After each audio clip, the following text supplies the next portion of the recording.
Hi, guys. Welcome to the Marketing Rizz podcast. I'm your host, Crispino, and for today's episode, we have with us Apexa Parmar. With a background in tech, Apeksha is now a business productivity coach, helping entrepreneurs and SMBs build productive, balanced, and sustainable businesses in a structured way without burning out. So, welcome to the show, Apeksha. It is great to have you here with us. Thank you so much, Crispino, for having me. It's a pleasure. It's going great so far, though I would say it's a little bit of mixture of anxiety, excitement, because this is going to be my first podcast. Yeah. And so far it's good. Well, I'm I sure hope it will we're be going to great. create an amazing show, and our viewers and listeners are going to love this. So, thank you once again for coming onto the show. And yeah, to start off the podcast, could you start off by telling us a bit about yourself and what you do? Okay, so I'm Apeksha Parmar, and I basically started my background, if I say education, it's in computer science. So I was into coding, and quickly I realized that it is not something that I really liked. So I wanted to do business, and though I have worked as a into coding for some time, but I just found that this is not the path for me. And I had this realization last year. And then I started jumping into this. And LinkedIn was not my idea to start with, but since I left my job, I'm active on that. And I have learned a lot about business, networked with so many people, helped so many people so far. And now I'm like niching down more into, business, but like what? About what?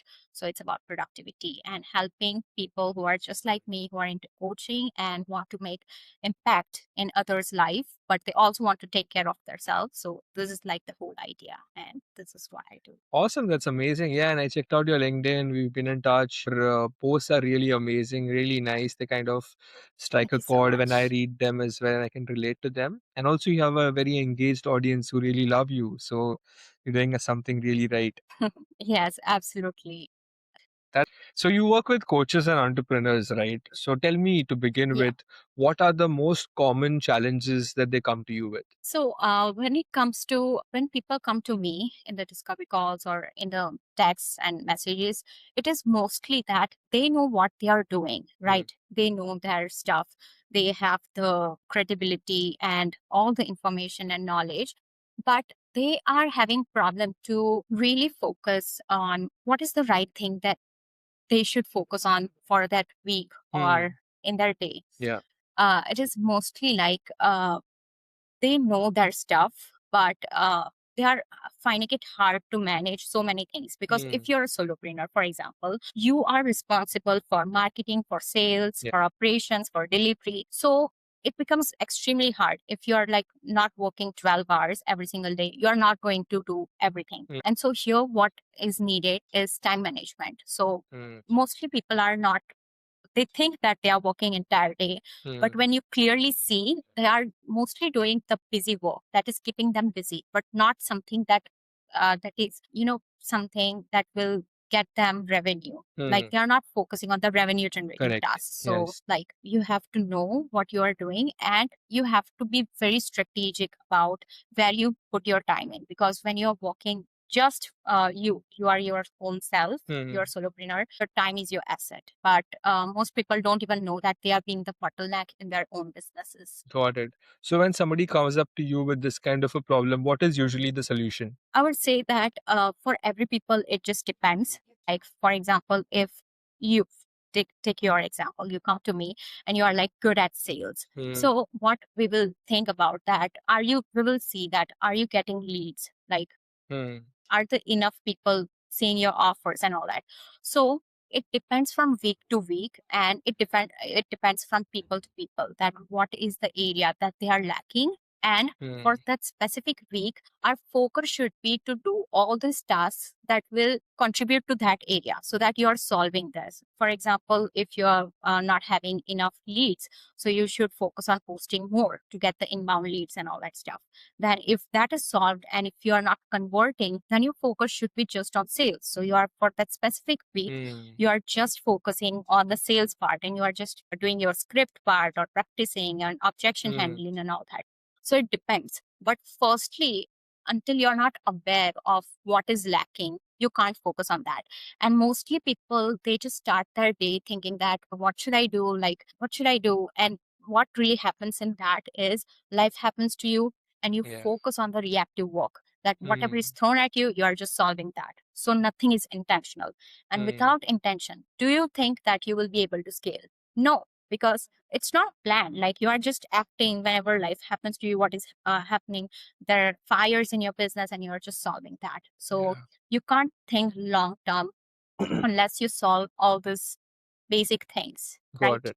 Yeah. So what do you see? Like, do you see any patterns in coaches who never manage to scale? Yeah, I mean, I would say that they have some patterns. It's like they can't really rely on one thing for a long time. They are Mm. like, if something is not working, I should change the offer. I should change the platforms. I should do this. I should do that. They are like doing so many other things. Mm. I would say that experiments is important. Like, I personally love experiments. Until you don't do that, you will not find the exact thing that works. But at some point, you have to find the stability. You have to do Mm. something for a longer time. Then only you will get to know that, okay, you will get to know that, okay, this is not working. Like, I should talk to people, your ICP, and you just have to get the feedback and double down on that. But most coaches, they don't even get to that point, and they are like always starting from 0 to 1. So like Alex Hormozy says that if you have to go from point A to point B, and if Mm. there are 10 steps, what people do is they go to 3 and they are like, this is not working, and they build another bridge, and they go to 4 and they go Mm. to like next Yeah. phase. You have to do consistent work for long enough period of time, Mm. along with improving. This is Mm. important. You need to have the feedback loops Mm. from the people so that you get to know that this is the exact thing that the market wants, because what you think market wants and what market wants, it is completely different. So you have to go through the uncomfortable phase of talking to people, seeing the rejections and all of that. And we humans, we are like made it in such a way that we don't like the uncertainty. So we take the easy path and we are like, let me just think what people are thinking. And that's the worst thing. And so Yeah. that's why they don't really, focus on getting better. And that's why they just start from the beginning. So how can they scale if Yeah. they don't have the basics right? Another thing that I notice is a lot of entrepreneurs and coaches, they lack a structure, or they lack uh, like a module to follow. They just kind of go with it every day. Like, they just see what is happening and they kind of reactively, as you said earlier, react to it. Yeah, So yeah, yeah. what is your take on having a structure, and why do entrepreneurs or coaches fail to put a structure in place? It's funny because mostly most of the people, they hated their 9 to 5, and that's why they started their business. Yeah. So when people start with the business, they come with this mindset that I want freedom, I want flexibility, this and that. And so when it comes to having the structure, creating SOPs and all of that, they feel that they are going back to that, and Mm. they just feel that Yes. I don't want to be surrounded by all this. Like, I Yeah. want to do whenever I feel like doing. Mm. And in the small scale, this is fine. Like, if you have just 3 clients, you can manage to do that. But Mm. if you want to scale, Mm. you can't just, everything will be dependent on you. So, for example, if you get sick, if you get depressed, if you get anything happens to you, your business will suffer too. And at that time, systems are important. And as I say, like, they just feel that when they will have structure or systems, it will just, caught them, and they will not be free as they want to be. Yeah. And that's why they just, resist it a lot. Got it. Got it. And makes sense. Makes sense. Because, yes, that is the reason why people start coaching or entrepreneurship, to get away from structure and from the Hmm. SOPs and documentation. And, Hmm. well, Paul, you need that over here as well. So, yeah, that makes it. Absolutely. Yeah. What do you When you have your own business, that's when you understand the importance that why it was needed to begin exactly? with.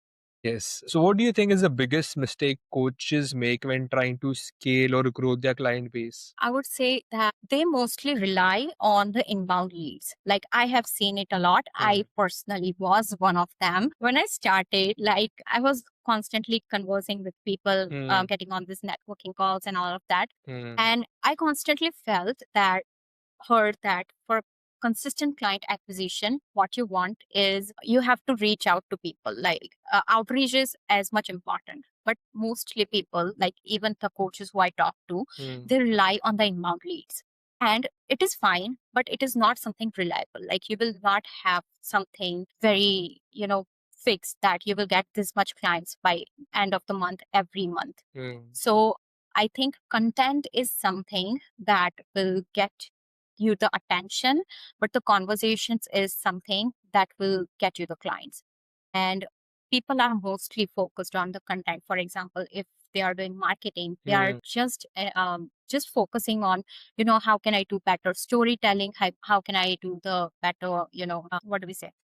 Infographics and all that. So they are focusing their idea and their focus on the wrong things. Not wrong things, but like they should focus on the sales part. Like they should go through this uncomfortable situation where they have to talk to people to understand their ICP and all that. But this is something that they don't do, and that's why they don't get consistent leads. So you have to get over the hump, get rejected, feel bad for some time, and that's how you learn. Fair enough. So, Apeksha, I want to ask you something. You've grown a lot of your audience on LinkedIn. You've got many leads through LinkedIn for your own coaching business. Can you give our audience like 2 or 3 quick tips on how they can optimize their LinkedIn? Yeah. So for LinkedIn, I would say that as we have always heard that you have to give value, give value. So I would say firstly, start with something that you are really passionate about. For me, I was just knowing that I wanted to do business, but I wasn't knowing like how can productivity come into business. But eventually it will stick.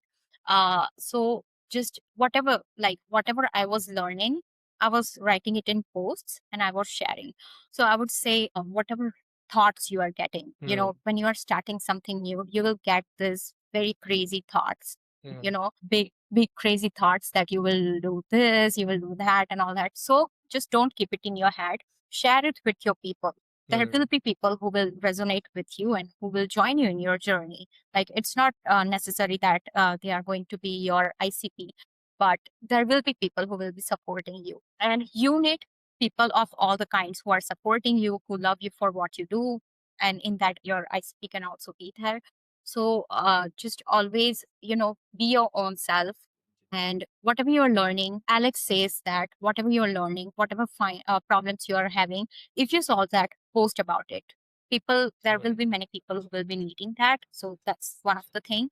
Then there will be many things that you have to learn, and you can learn with time, like storytelling and whatnot, this copywriting and all that. So also give some time to do that. And I promise you that if you are, building an audience, even if it's small, you will. And if you are really helping people with the mindset shifts or with your story, you will get these messages of people from all over the world that your content is helping and all of that. And it will really motivate you, and it will eventually help you to figure out something that you want to do, like with the time. So you can start with this, and it really also improves your confidence. Like I'm saying, I don't talk that much to my family, not family members. I'm very shy, introverted person, but LinkedIn has changed this thing. So, like, get over the hump, be uncomfortable, like, be willing to be uncomfortable for a short amount of time, and it will change your life in many ways. Love it, love it. That's some I hope amazing that. advice out there, Apeksha. Yes, definitely. And that makes sense because people are usually afraid to put themselves out there, and we are always stuck in a comfort zone. So I think and you are one live example, right? You are introvert, and now look at you doing your podcast, active on LinkedIn, and thriving. Yes, that's amazing. So if a customer, or if a coach wants to get consistent clients, what should they focus on first? Offer, messaging, or outreach? I'm going to be this is going to be my take always. Firstly, in my opinion, it should be offer, because unless your offer is clear, you will not be able to converse with people. Like you can't show the pain points you solve, the transformation you give, then what are the key benefits that they will get. Yeah. Very first thing is offer. First comes offer. Once you're clear with exactly what all things you are solving, and in the offer, it is also important. I've heard this from my mentor, that if you can't explain your offer in one sentence, and if you take like 5 minutes, you're already off. Like this needs revision. So your offer is super important and you have to go dive deeper instead of going broad. So you should not have like 20 different services. It should be specific, 3 to 4, like maximum 3 to 4. And it should like it also builds credibility because you can't be good at 20 different skills, right? Clear transformations for specific services that you do and the transformations that people have felt. So you can't do it in such a big number. So like have clear offer that will improve the messaging, and when your messaging improves, that's when your outreach actually will make sense, or else it will be very awkward and you will get to see many rejections. And these rejections are of no use because your offer is very weak to begin with. We'll start with offer. So the sequence will be offer, messaging, and Outreach. So what about outreach? Like how should the outreach be in such a way that you get your target audience? So on LinkedIn, like specifically focus on LinkedIn because LinkedIn is my first platform. Yeah. And there is like so many ways that you can specifically target specific kind of people. Like for example, they should be belonging to this company, Yeah. or they should have this many people, Sales navigator. and they should Through sales navigator. Yeah. It's super super super important. Yeah. And then you create this message templates that how you should reach out, like what should be the message format. And you just, most importantly is you have to be human. You have to put yourself in their shoes and think from their point of view. This is the best thing like you can do.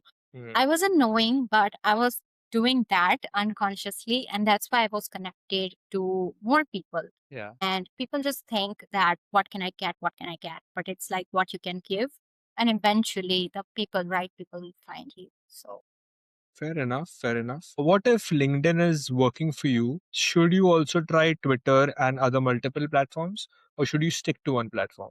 that is quite, this is the thing that I was thinking lately, this past month. So I would say that unless I don't have good influence on one specific platform, like it is also said that you don't have to rely on one platform. But for me, I believe right now that if you're not able to commit to one platform, you should not think about diversifying. Period. Like you need to know the ins and outs of one specific platform very nicely that you can replicate the success from that platform to another one. So for me, I was thinking to be omnipresent. I wanted to have omnipresence, but I burnt out a lot of times. And so I just learned this hard way. Yeah. And I'm like, no, I don't want, like, I have the systems which can support me, but it will also need my energy. And right now, my focus is just on LinkedIn. So I want to grow my audience in that. And what usually happens is if you focus on one platform, you can show, for example, if I'm doing LinkedIn, YouTube, Instagram, and if I have like 200, 200, 200, okay, just an example, then will it make impact? No, not that much. But if I just focus on LinkedIn right now, and if I have like 10,000 plus, I can just start Instagram and I can write in the bio that I have 10K plus on LinkedIn. This gives very sudden, credibility that, okay, she is Absolutely. having on one platform. So she must be doing something right. And I took it so long to understand. So like, firstly, focus on one channel, one offer, one ICP. One is the thing. That's how you win. Awesome. I've heard it over and over. That's amazing. That's some gold advice right there. Apeksha, tell me, what is one thing that most coaches are doing or entrepreneurs are doing that they should stop immediately, that is basically wasting their energy? It is focusing on low level tasks. Like I can't emphasize more on this. Yeah. Because everything, this meeting that we are doing, this is also one task in my schedule. Like Yeah. we can think it that way. Everything that you do, it is one task that you are doing. And unless you don't know the ROI that you will get, you are just wasting time. So Yeah. everything, I'm not saying that you have to be very calculative, that even from the family time you have to be like, what ROI am I getting? But like when it comes to work, you need to know that what work is impact, like what impact it will bring into your life. Hmm. So the most impactful thing that as a coach you can do is conversing with people, your Hmm. ICP, What we are focusing doing. on your offer. Yeah. Then focusing on your offer, that is by talking to them, you will get to know that what are the things they want extra that you can add in your offer, Hmm. something that you can deliver nicely, and what are things that you felt that it was helpful but it was not really valuable for them, because eventually market gives you the best feedback. And third thing is just all this, yeah, you have to talk to people and focus on your, and yeah, and just following up, like this is also important. So Hmm. you have to get on as many sales calls, follow-ups. These are the activities which are revenue generating. So if you Hmm. are saying that you are busy all day, but if you're not doing from any of this, then that's the reason you are not broke, but that's the reason you are not making money. Fair Like, enough. don't do this beautifying this PDFs, making this beautiful Canva hosts and all that. They're good to do, but are they eventually helping you in some way? Like, Yes. not so much. Yes. So be clear about that first. Fair enough. What's your take on AI? You like, I feel everybody right now is running towards AI, and everyone wants to get on the hype train. So, what's your take on AI? Have you used AI, and what do you think about the future of AI? Okay. What I think about the future of AI, that is not something that I can answer on.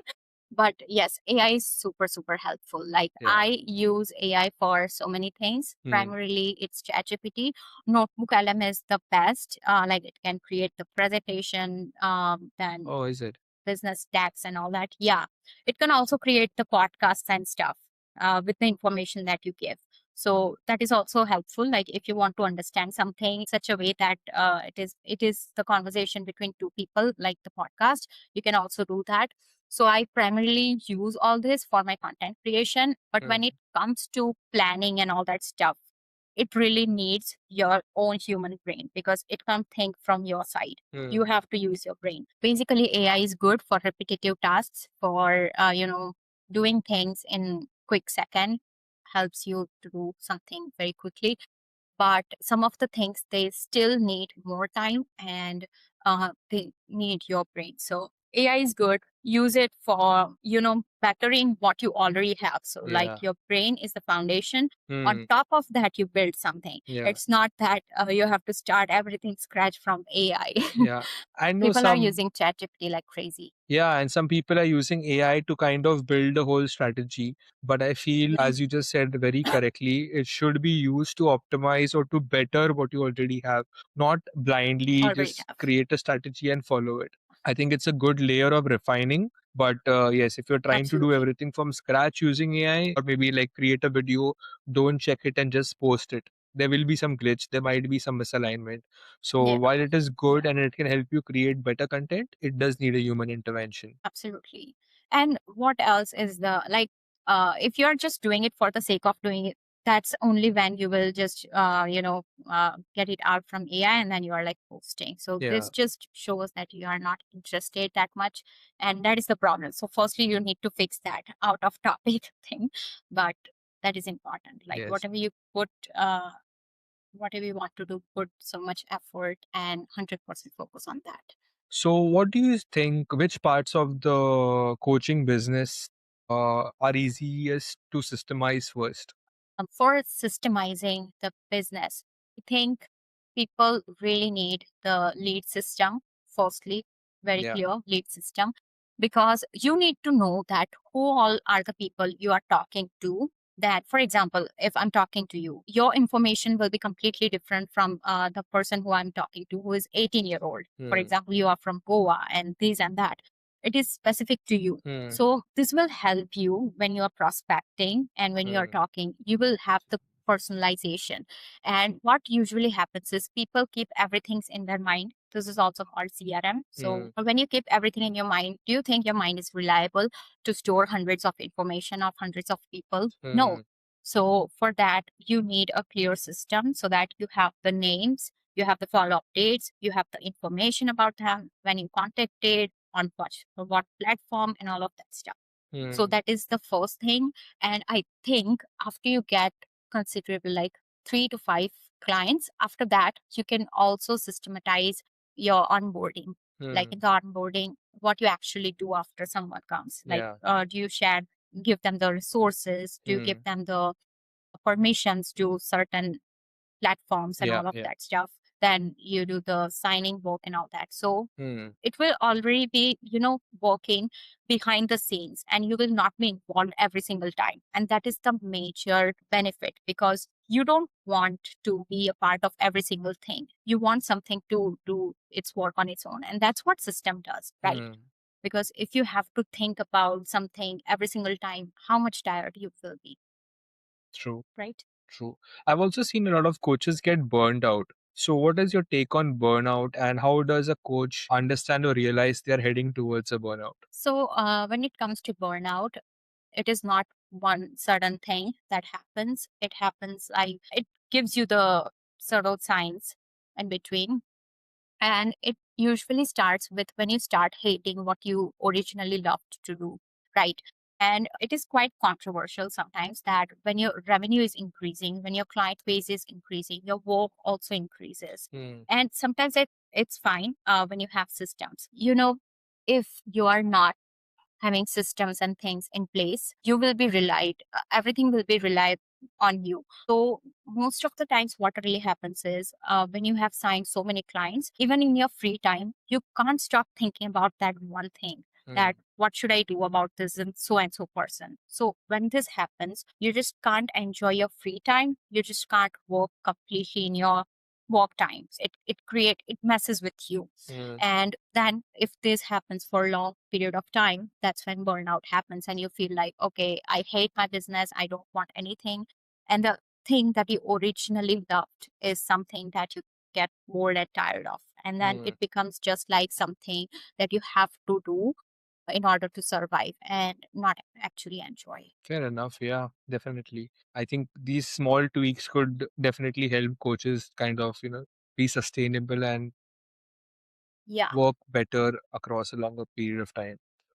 Um, if a coach had to make one change in their business tomorrow to optimize their business, what would that one suggestion be from Apeksha? Okay, one change, I would say, like, focus on planning weekly instead of daily. Like, I'm so huge on this because as I was quite away from my routine this last month, that's when I understand that how much sincere and disciplined I was. When you go through the bad days, that's when you understand that good days, they were really good days. So I would say that just focus on the weekly goals, because you can't plan for complete month, because anything can happen. Yeah. But when you know that what is needed to be done for that entire week, that's how you create your routine. And when I say routine, don't make hourly routines that from this hour to this hour I want to do this, because it's not going to happen. Yeah. Okay. And also have specific time dedicated just for reactive work. So when reactive work comes, you are not like, oh my gosh, my whole routine is just now it's waste of time and all that. You will be like, okay, I have time for that, so I'm going to do my reactive work in that specific time, and I'll be back to work, which is originally needed to be done. And also, like, weekly do this reflection where you can see that what area of business, how it is actually doing, so that you focus, you get to know that where should your focus be next week. Because once you start solving these problems one by one, that's when you see your business is like going up and up, because you are solving all the right things based on the data, not based on your mood. It's not like in the morning you are thinking, this is something I want to do. Because then what will happen, people will your clients will be like saying you to get on the last minute calls, then there will be messages from your clients, and you will be just carried away in that. So when you know where you're heading, that will really help you. So even when these things come, you just know that this is the thing that I want to accomplish this week, and you do that, and that's how you solve your problems one by one in your business, and you actually move ahead. That was amazing, Apeksha. Thank you so much. I've enjoyed this chat, and I think we've covered a lot of points. And some of the tips I'm going to apply it for my life as well, especially the reactive Right. time, keep time aside for the reactive tasks, because that is something I did not do. And yes, I would get overwhelmed as well, because things, and when things come at you, They come from all the angles. So that's a Yeah, good advice I'm going to take back to my own practice. But yeah, once again, thank you so much for joining us. It was amazing having you. And I really enjoyed the it was convo. I hope you amazing. had fun as well. Absolutely. It was amazing. This was my first totally memorable one. Love it. Awesome. Yeah, and I'm sure our audience is going to love the clips when it comes out as well. So yes, and just before you go, if anybody wants to get in touch with you to work with you or to help them increase their productivity, how should they get in touch with you? So I'm mostly active on LinkedIn, and it's just my name, Apexa Parmar, Apexa Parmar. You'll mostly find it. And you can also connect with me on Instagram. I'm partially active on that also. I will be starting that maybe next year. So Perfect. I'll you put can connect your to me there. LinkedIn LinkedIn profile link in the description of the video, so anybody can find you through that. Perfect. All right. Thank you so much, Yeah, Apeksha. Take care. you too.